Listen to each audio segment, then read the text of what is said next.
มื้อนี้เฮาก็ได้รับอาสาสมัครเนาะไล่พาแขกต่างบ้านชาวต่างเมืองที่ว่าเพิ่นได้เดินทางมาจากต่างประเทศพาเขาเจ้าไปย่างไปชมเบิ่งหมู่บ้าน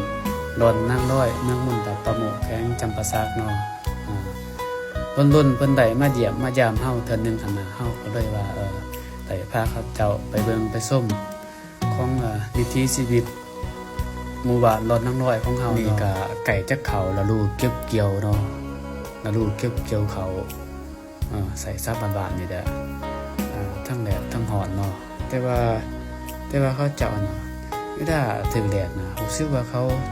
เจ้ารู้สึกแบบชิวๆเนาะแบบบ่รู้สึกหยังเลยหั่นน่ะแบบชิวๆแบบสบายๆอันนั้นแบบอยู่กับแดดกับฝนหั่นน่ะ